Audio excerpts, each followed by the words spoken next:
प्यारे बच्चों, इसके पहले के अंक में हम लोगों ने गति से संबंधित कुछ प्रमुख परिभाषाओं को पढ़ा था, जिसमें चाल, वेग और त्वरण था। आज हम लोग चाल के प्रकार के विषय में पढ़ेंगे, अर्थात वस्तु की गति के अनुसार उसकी चाल कितने प्रकार की हो सकती है। तो चाल के प्रकार,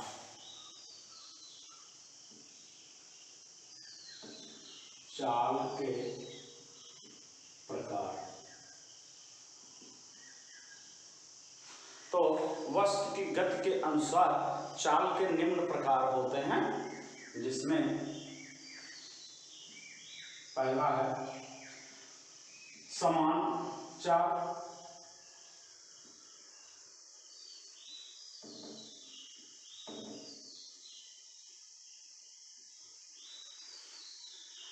समान चाल के अंतर्गत हम ऐसे गति के लक्षण देखते हैं जिसमें वस्तु, जो गतिमान वस्तु है, वह यदि समान समय में, ध्यान दें, यदि समान समय में समान दूरी तय करे तो हम उसकी चाल को समान चाल कहते हैं। अर्थात कहने का तात्पर्य समान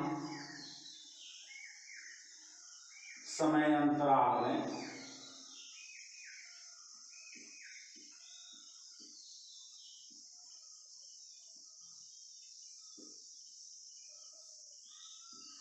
समान दूरी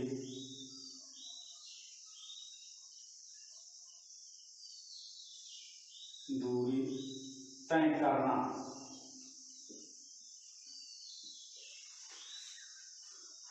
हमारे कहने का मतलब है, यदि कोई गतिमान वस्तु जो है समान समय में, अर्थात अब समान समय का अर्थ हमें यहाँ पे समझ लेना चाहिए कि मान लीजिए कोई वस्तु पहले घंटे में 5 किलोमीटर जाती है और दूसरे घंटे में 10 किलोमीटर जाती है, तीसरे घंटे में 15 किलोमीटर जाती है, तो ये जो है समान चाल कहलाएगी। जैसे आप देख सकते हैं, हम लोगों के घरों में चलने वाली घड़ी की सुइयां, वो समान समय में समान दूरी तय करती रहती हैं और इसलिए उनके द्वारा प्रदर्शित किया गया समय जो है वो सही होता है। ठीक इसी प्रकार इसका उदाहरण हम लोग लिख सकते हैं घड़ी की सुइयों की गति। जैसे घड़ी की सुइयों की गति इस प्रकार। अब दूसरा है असमान चाल।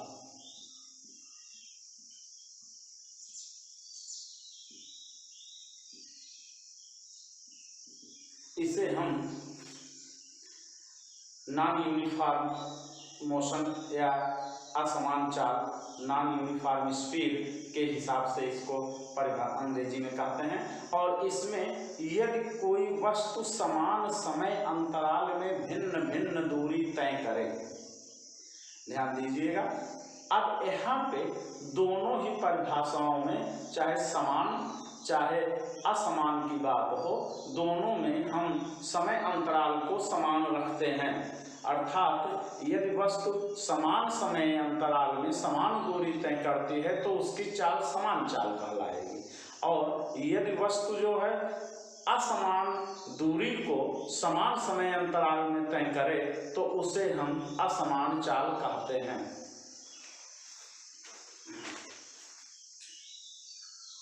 समान समय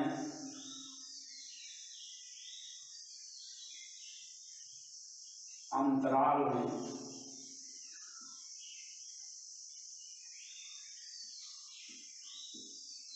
असमान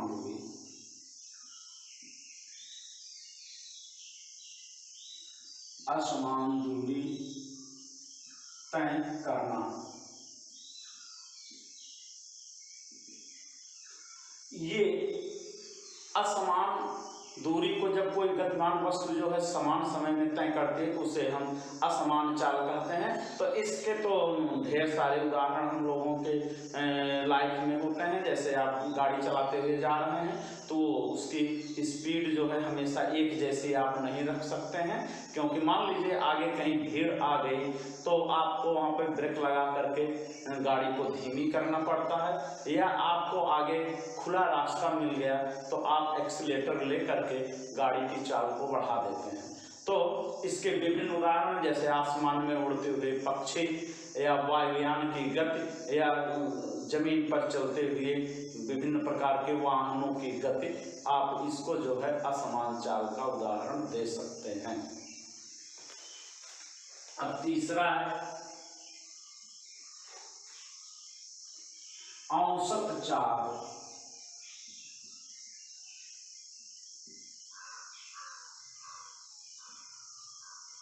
औसत चाल, औसत चाल प्रायः हम लोग इसमें भ्रम में पड़ जाते हैं। तो जैसे मान लीजिए कि आप 5 घंटे की कोई यात्रा अपने वाहन से तय करते हैं या किसी अन्य वाहन में बैठ करके जाते हैं, तो आप ध्यान दें तो ये पूरे 5 घंटे की यात्रा के दौरान वाहन की चाल एक जैसी नहीं रहती। कहीं वह समान हो, कहीं वह तेज होती है तो कहीं वह धीमी हो जाती है, और कहीं वह एकदम से रुक करके शून्य भी हो जाती है। तो ऐसी स्थिति में ये निष्कर्ष निकलता है कि आखिर हम किस चाल से गए। वो जो 5 घंटे की दूरी, जैसे मान लीजिए 5 घंटे में आप 200 किलोमीटर गए, तो सामान्य हिसाब से निकाला जाए तो इसका अर्थ ये प्राप्त होता है कि हमारी चाल जो है 40 किलोमीटर प्रति घंटा हुई, क्योंकि 200 को हम 5 से भाग देंगे तो 40, अर्थात हमारी चाल जो है वो 40 किलोमीटर प्रति घंटा है। लेकिन आप ध्यान दें तो आप जिस वाहन से 200 किलोमीटर की दूरी को आपने 5 घंटे में तय किया था, वह वाहन हमेशा 40 की स्पीड से नहीं गया।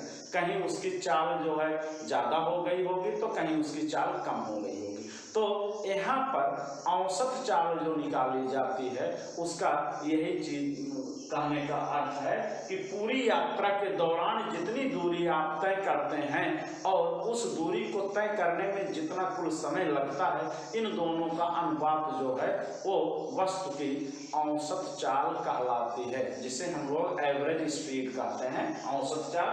तो किसी वस्तु द्वारा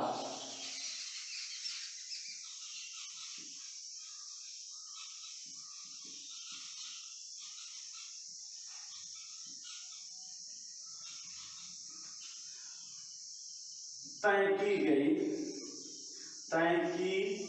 गई कुल दूरी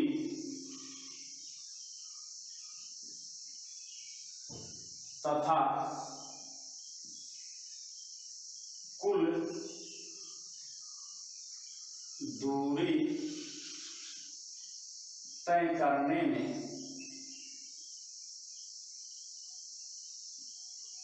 लगे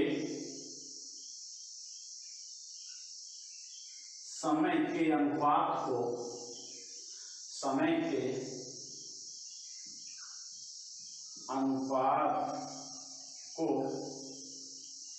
औसत चाल कहते हैं।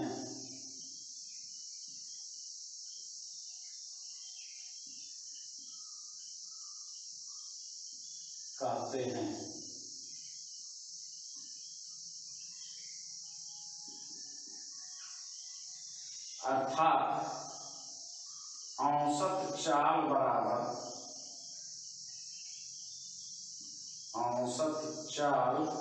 बराबर कुल दूरी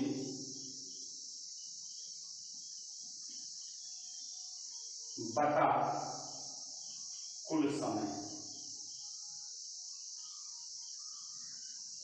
ये है औसत चाल के लिए।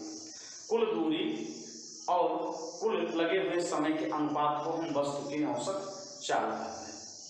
यहाँ पर ध्यान देने की बात है कि हम ये चाल के जो विभिन्न प्रकार पढ़ रहे हैं, इसके अंतर्गत ये हमें इनके अर्थ हमारे मन मस्तिष्क में स्पष्ट होना चाहिए। अब इसके बाद चौथा पॉइंट है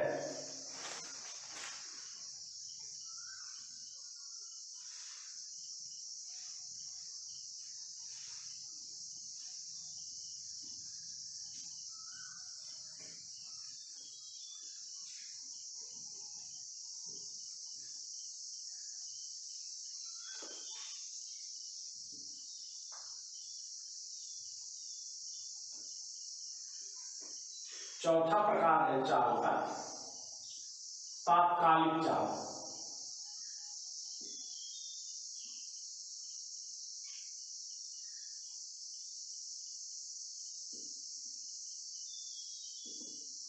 तात्कालिक चाल तो तात्कालिक चाल, जैसा कि तत्काल शब्द से इसका अर्थ निकलता है तत्काल, इंस्टैंटेनियस स्पीड। मान लीजिए कि आप अपना वाहन चलाते हैं या कोई वस्तु गतिमान है, तो वो एक जैसी चाल से लगातार नहीं चल सकती। कभी उसकी चाल कम या कभी उसकी चाल अधिक हो सकती है, कभी शून्य हो सकती है। ऐसा सामान्य व्यवहार में हम लोग देखते हैं। तो यहाँ पर ये ध्यान देने की बात है कि जब हम वाहन को चला रहे होते हैं या किसी वस्तु की गति का अध्ययन कर रहे होते हैं, तो किसी विशेष क्षण पर जो वस्तु की चाल होती है वह उसकी तात्कालिक चाल कहलाती है। जैसे मान लीजिए आप 2 घंटे यात्रा किए, उस 2 घंटे की यात्रा के दौरान आप 50 किलोमीटर गए, तो 50 किलोमीटर जाने में वैसे तो आपका चाल जो आया, चाल की वैल्यू वो आई 25 किलोमीटर प्रति घंटा, परंतु यहाँ पर ध्यान देने की बात है कि आपकी गाड़ी हर क्षण 25 किलोमीटर प्रति घंटे की स्पीड से नहीं जा रही है। तो मान लीजिए आप 8 बजे से लेकर के 10 बजे तक यात्रा किए, तो मान लीजिए कि 9 बजे आपकी गाड़ी की जो स्पीड थी वो उस समय 9 बजे की ही स्थिति पर तात्कालिक चाल कहलाएगी। इसलिए इसमें समय का एक विशेष पॉइंट आ जाता है, समय का एक विशेष टुकड़ा आ जाता है, समय का एक पीस होता है, एक स्पेशल टाइम होता है, समय का क्षण होता है जिस पर उस वस्तु की चाल को हम लोग नापते हैं और हम उसे तात्कालिक चाल कहते हैं।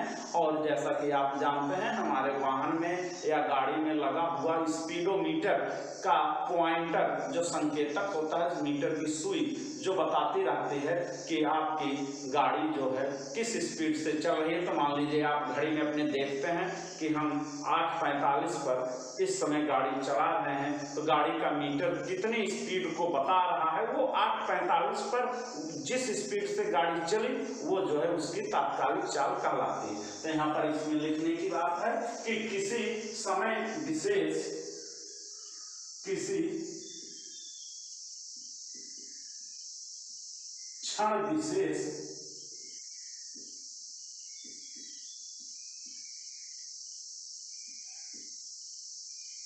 वस्तु की गति को,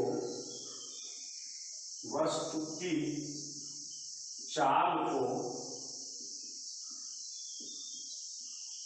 तात्कालिक चाल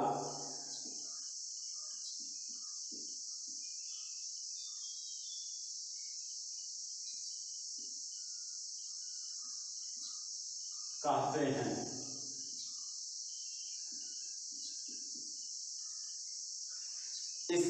इसका मापन जो, जैसा कि हमने बताया, इसका मापन स्पीडोमीटर द्वारा किया जाता है। अब 5वां है आवर्ती चाल।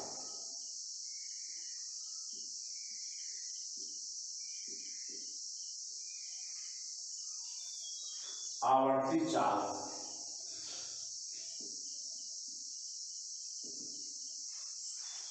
तो आवर्ती चाल का तात्पर्य इसका हम लोगों को केवल तो देखना है, सामान्य परिचय, बाकी इसका विस्तार से अध्ययन हम उच्च कक्षाओं में करते हैं। तो आवर्ती चाल का तात्पर्य ये हुआ कि यदि कोई वस्तु किसी स्थिर बिंदु के इर्द गिर्द अपनी गति को करे हमेशा, तो वो जो है आवर्ती चाल कहलाती है, पीरियोडिक स्पीड या पीरियोडिक मोशन। तो इसमें होता क्या है कि वस्तु एक निश्चित बिंदु के इधर उधर इस प्रकार से गति करती रहती है।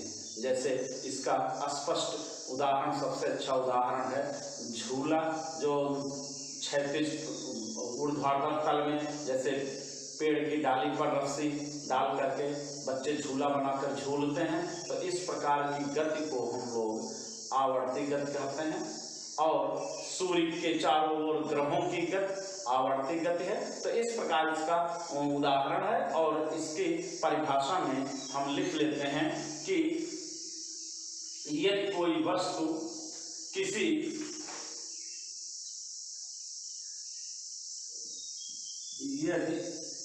वस्तु की गति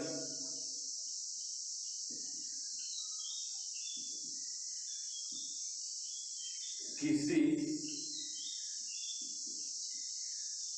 एक बिंदु के इधर उधर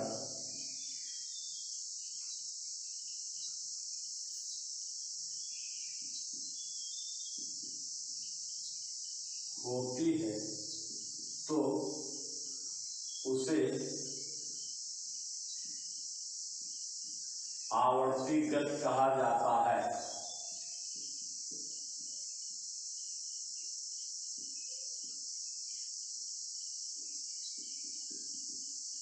इसका विस्तार से अध्ययन हम लोग करेंगे आगे की कक्षाओं में, लेकिन यहाँ पे हमें सामान्य परिभाषा के रूप में केवल देखना है। और अब हमारा अंतिम है ये छठा, जिसे हम वृत्तीय गति कहते हैं।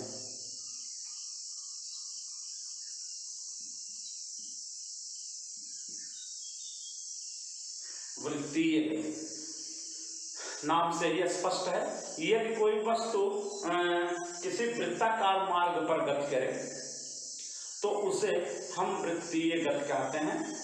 और जैसे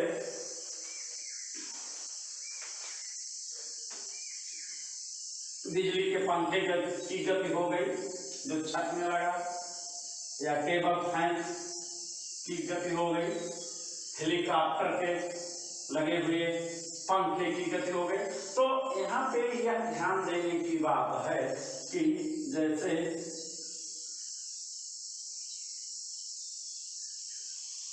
मान लीजिए कि ये कोई वृत्ताकार मार्ग है और ये इसका केंद्र है, और ये कोई वस्तु है जो इस पे इस दिशा में गति कर रही है।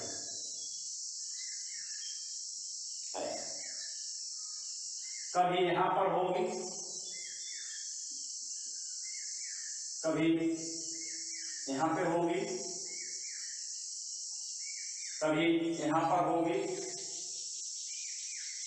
इस प्रकार ये वस्तु जो है लगातार गति करती रहती है। इसकी कुछ विशेषताएं हैं जिसका विस्तृत अध्ययन आप कक्षा 11 की कक्षा में करेंगे, लेकिन यहाँ पे इसके कुछ अभिलक्षण को यानी विशेषताओं को हमें पढ़ना है, जान लेना है सामान्य जानकारी के तौर पर। तो जैसे आपने किसी रस्सी में एक पत्थर को बांध लिया, और उसके रस्सी के एक सिरे को अपने हाथ में पकड़ करके आप ऐसे ऐसे घुमा रहे हैं, क्षैतिज तल में मान लीजिए, ऐसे ऐसे घुमा रहे हैं। तो अगर उसकी पत्थर की गति को हम देखें तो ये इस प्रकार एक वृत्ताकार मार्ग बनाते हुए वो पत्थर गतिमान रहता है।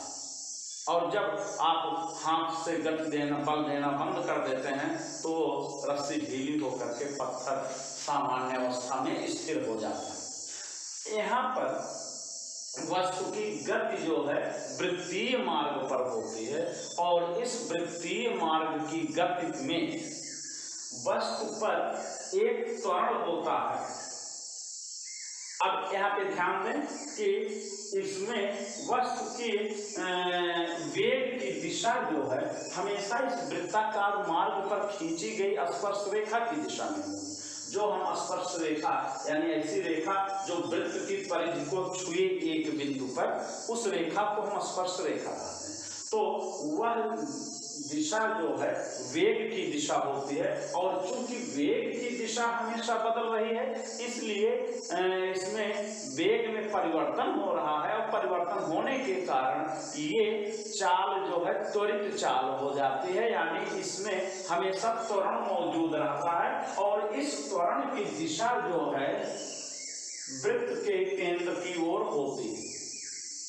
किसी भी बिंदु पर वस्तु रहेगी हमेशा उसके त्वरण की दिशा वृत्त के केंद्र मार्ग के केंद्र की ओर ही रहेगी, चाहे जिस बिंदु पर वस्तु हो, चाहे यहाँ पर हो, यहाँ पर हो, यहाँ पर XYZ पूरे इस वृत्त की परिधि पर कहीं भी होगी तो उसमें जो त्वरण होगा त्वरण की दिशा हमेशा केंद्र की ओर ही होगी, ये त्वरण।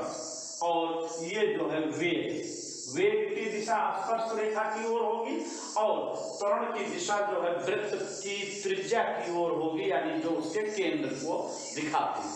तो इस प्रकार हम देखते हैं कि वस्तु की गति वृत्तीय स्थिति में एक बंद वृत्ताकार मार्ग पर होती है, त्वरण की दिशा हमेशा केंद्र की ओर होती है और ये वेग की दिशा जो होती है वह स्पर्श रेखा की ओर होती है। तो कहने का मतलब यदि कोई वस्तु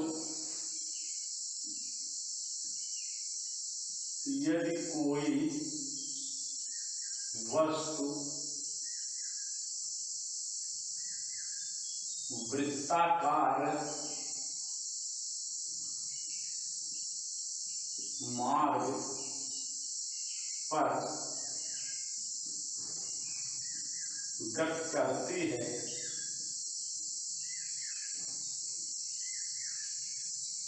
तो इसे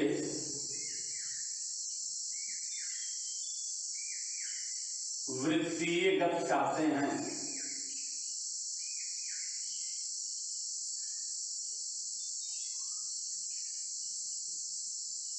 वृत्तीय गति कहते हैं। इसकी मुख्य विशेषताओं में जैसा कि मैंने पहले ही बता दिया है, अब इसको हम दोबारा बता दे रहे हैं कि ये गति जो है विशेष प्रकार की गति होती है। इसमें एक त्वरण होता है, त्वरण जिसे हम लोग अभिकेंद्रीय त्वरण कहते हैं। आगे की क्लासों में विशेष रूप से डिटेल में पढ़ाया जाएगा। उस त्वरण की दिशा चूंकि सदिश राशि है उसकी दिशा हमेशा जो है केंद्र की ओर होती है, इसलिए उसे अभिकेंद्र त्वरण भी कहते हैं। और वेग की दिशा हमेशा वृत्ताकार मार्ग की स्पर्श रेखा की दिशा में होती है। और ध्यान दें इस गति में एक महत्वपूर्ण जो बात है, यद्यपि हमने बताया पहले ही कि ये त्वरण वाली गति है, त्वरित गति है, फिर भी इसमें वस्तु की चाल जो है बदलती नहीं है, वस्तु की चाल एक समान रहती है। अब क्यों ये तब हमने त्वरित गति बताया? त्वरित गति हमने इसलिए बताया क्योंकि इसके वेग की दिशा बदल रही है। वेग की दिशा बदलने के कारण इसमें त्वरण उत्पन्न हो रहा है और वेग का परिमाण यानी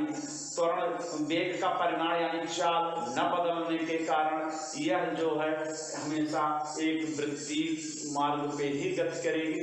ध्यान दें, अगर इसकी चाल घटती जाती है लगातार तो इसका वृत्ताकार मार्ग छोटा होता जाएगा और अगर चाल इसकी बढ़ती जाती है तो इसका वृत्ताकार मार्ग जो है बढ़ता जाएगा। अगर आप हाथ से रस्सी को थोड़ा ढीला करें तो इस प्रकार से हम जान गए कि वृत्ताकार मार्ग पे गति करती हुई वस्तु में त्वरण की दिशा केंद्र की ओर होती है, वेग की दिशा स्पर्श रेखा की ओर होती है, वस्तु की चाल समान होती है, घटती बढ़ती नहीं है। इस प्रकार हम कह सकते हैं कि वस्तु की गतिज ऊर्जा भी जो है वो स्थिर रहती है। तो इस प्रकार ये चाल के प्रकार वाला टॉपिक हम लोगों का पूरा हुआ और इसके आगे के अंक में हम लोग कल पढ़ेंगे।